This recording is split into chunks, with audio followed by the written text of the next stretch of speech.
Hello மக்களே, welcome back to my channel Love Your Hunger. இன்றைக்கி நம்ம ஒரு சூப்பர் டேஸ்டியான நட்டி கேக் வித்தவுட் எக்ஸ் வந்து வீட்லேயே எப்படி செய்கிறதுன்னு தான் பார்க்க போகிறோம்.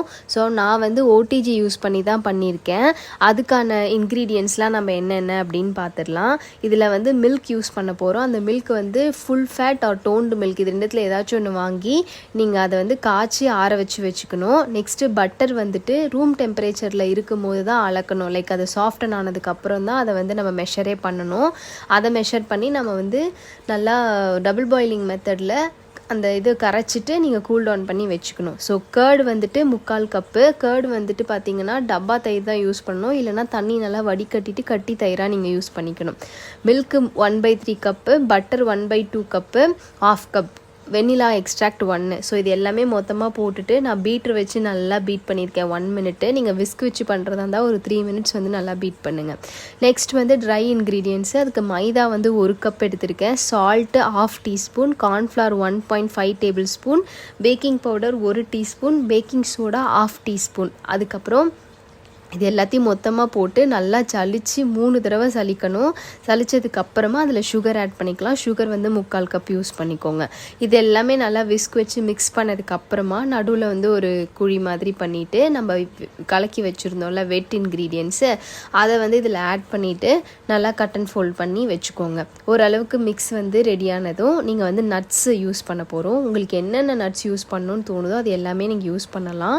அதுக்கு முன்னாடி ஒரு வார்ம் வாட்டரில் 5 மினிட்ஸ் அந்த நட்ஸை போட்டுட்டு அதுக்கப்புறம் தண்ணியெல்லாம் ஃபில்ட்ரு பண்ணி லைட்டாக மிக்சியில் லைட்டாக வந்து குறைன்னு அரைச்சி நீங்கள் அதில் சேர்த்துக்கலாம். சேர்த்துட்டு விஸ்க்கு வச்சுட்டு நல்லா ஃபுல்லாக கலந்து விட்டுருங்க. ஸோ இதுக்கு முன்னாடியே நான் பேன் வந்து ரெடி பண்ணி வச்சுட்டேன். ஸோ இது வந்து 7 இன்ச்சு பேனு, 7 to 8 ரெண்டு இது வரைக்குமே நம்ம வந்து அளவு வச்சுக்கலாம். ஸோ எல்லா டோவையும் வந்து அதில் பண்ணியாச்சு. பேன் ரெடி பண்ணிட்டேன்னா என்னென்னா க்ரீஸ் பண்ணிவிட்டு பட்டரில் க்ரீஸ் பண்ணிவிட்டு பட்டர் ஷீட் போட்டிருக்கேன், அவ்வளோதான். ஸோ இது போட்டுட்டு நல்லா வந்து சமப்படுத்தி விட்டுருங்க. இந்த ப்ராசஸ்லாம் நம்ம பண்ணிகிட்ருக்கும் போதே நம்ம வந்து ஓடிஜியை வந்து ப்ரீ ஹீட் பண்ணிடணும். 180 டிகிரி 15 மினிட்ஸ் வந்துட்டு நம்ம ப்ரீ ஹீட் பண்ணிடணும். நம்ம எல்லாமே ரெடி பண்ணி வச்சுட்டு ப்ரீ ஹீட் பண்ணால் இதில் இருக்க பேக்கிங் சோடா பேக்கிங் பவுடர்லாம் வந்து ரியாக்ட் ஆக ஆரம்பிச்சிடும். ஸோ உங்களுக்கு வந்து கேக் வந்து பர்ஃபெக்டாக வராது. அதனால் ப்ரீ ஹீட் ப்ராசஸ் வந்து நீங்கள் கேக்கு டோ வந்து ரெடி பண்ணிகிட்டு இருக்கும் போதே நீங்கள் வந்து அதை பண்ணிடணும். அதுக்கப்புறமா கேக்கை வந்து நான் 180 டிகிரி செல்சியஸில் 50 மினிட்ஸ் வந்து இதை பேக் பண்ணி எடுத்திருக்கேன். பேக் ஆனதுக்கப்புறமா நீங்கள் அப்படியே வெளியே எடுத்துகிட்டு ஒரு டூத் பிக் வச்சு குத்தி பாருங்கள். சென்டர் அண்ட் 4 சைட்லேயும் குத்தி பாருங்கள். ஸோ எதுவுமே ஒட்டாமல் வந்துருந்துச்சுன்னா கம்ப்ளீட்டாக வெந்துருச்சுன்னு அர்த்தம். அதுக்கப்புறமா எப்படியும் இது ஒரு 15 இல்லை ஒரு 30 மினிட்ஸ் கூட எடுக்கும் ஃபுல்லாக கூல்டவுன் ஆகிறதுக்கு. அது கூல்டவுன் ஆனதுக்கப்புறம் லைக் இந்த பேன் வந்து உங்களால் கையில் எடுக்க முடிகிற அளவுக்கு சூடு இருக்கணும். அந்த அளவுக்கு ஆறி இருந்துச்சுன்னா கத்தியோட அந்த மொக்க சைடு இருக்கும்ல அதை வச்சு எல்லாமே சைட்ஸ் எல்லாம் எடுத்து விட்டுருங்க. எடுத்துகிட்டு அப்படியே நீங்கள் வந்து அதை கவுத்திட்டு இன்னொரு பிளேட்டில் கமுத்துனீங்கன்னா சூப்பரான கேக் வந்து ரெடி ஆகிடும். ஸோ மேலே இருக்க பட்டர் ஷீட்டையும் ரெடி பண்ணியாச்சு. செம்ம டேஸ்டியான ஒரு நட்டி கேக் இது. ஸோ வீட்டில் வந்துட்டு பண்ணும்போது கடையில் வாங்கி சாப்பிட்றத விட இது வந்து ரொம்பவே டேஸ்ட் வந்து செம்ம டேஸ்ட்டாக இருந்துச்சு. ஸோ நீங்கள் கண்டிப்பாக அதை ட்ரை பண்ணி பாருங்கள். ட்ரை பண்ணி பார்த்துட்டு எப்படி இருந்துச்சுன்னு எனக்கு கமெண்ட் செக்ஷன்லையுமே சொல்லுங்கள்.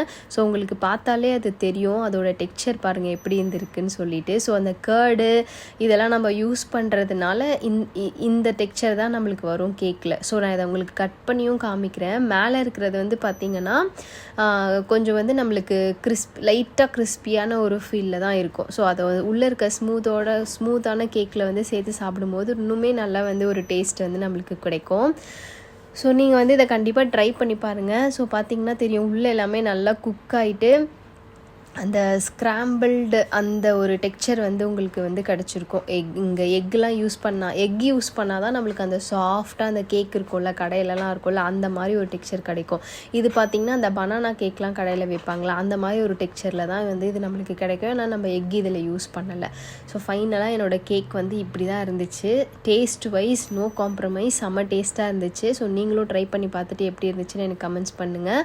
அண்ட் தேங்க்ஸ் ஃபார் வாட்சிங் திஸ் வீடியோ. என்னோட சேனலை மறக்காமல் சப்ஸ்கிரைப் பண்ணிவிடுங்க. பாய் பாய்.